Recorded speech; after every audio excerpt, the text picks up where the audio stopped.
بنشوف وصفات كتير على اليوتيوب او على النت عموما، وبنبقى نفسنا نجربها وبنخاف ان النتيجة تطلع وحشة.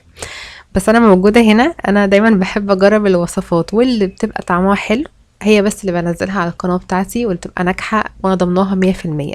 الوصفة بتاعت النهاردة بجد سهلة وبسيطة زي اغلب الوصفات اللي انا بنزلها، وكمان طعمها مختلف. انا بحب قوي اجرب طرق مختلفة للحمة المفرومة، والطريقة بتاعت النهاردة سهلة ولذيذة جدا، ومتأكدة انها تعجبكم ومش هتاخد منكم اي وقت. لو اول مرة بتشوفوني، انا مرت، ويلا بينا نبدأ وصفتنا على طول.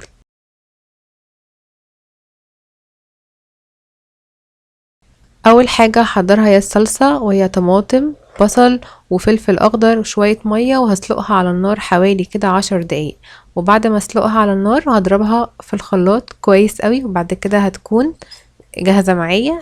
في نفس الحلة اللي سلقت فيها هضيف شوية زيت او زبدة، وهشوح حوالي معلقة كده كبيرة من الثوم المفروم.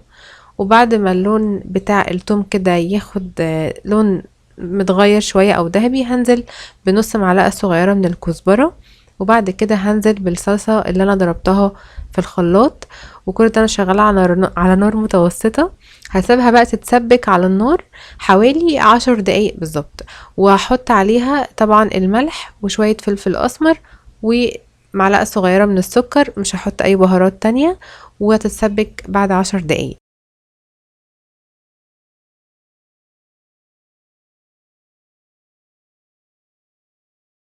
معايا بقى نص كيلو من اللحمة المفرومة، هضيف عليها ربطة كده او حزمة من البقدونس.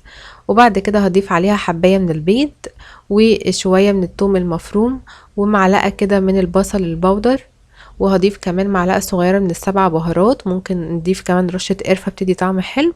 ونص معلقة صغيرة من الكزبرة.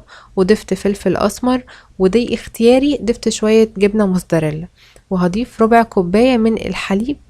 وبعد كده هضيف طبعا الملح بتاعي هظبطه. وهعجن كويس قوي. وبعد ما اعجن شوية كده حوالي 3 دقايق، هضيف ربع كوباية من البقسماط الناعم خالص. وهبتدي ان انا اعجنهم لحد ما الاقي القوام بتاع اللحمة كده متماسك مع بعض واقدر اشكله. الصلصة اللي انا سبكتها هدهنها في الصينية تبقى هي القاعدة بتاعتي. وابتدي ان انا اكور بقى اللحمة المفرومة احطها جنب بعض، وعادي لو هما جنب بعض لازقين في بعض مفيش اي مشكلة. هرصهم جنب بعض كده، وبعد كده هبتدي ان انا ادهن وشهم بالصلصة. واحط على الوش بقى حبة موزاريلا يكونوا كتير كده، ممكن احط بقى جبنة شيدر، اي ميكس جبن احنا نحبه. ونحطها في الفرن على الرف في النص درجة حرارة متوسطة لحد ما تستوي معايا ويكون الوش بتاعها حلو كده. اعملوها جنب مكرونة بالصلصة هيكون طعمها حلو جدا. اشوفكم في وصفة جديدة، وباي باي.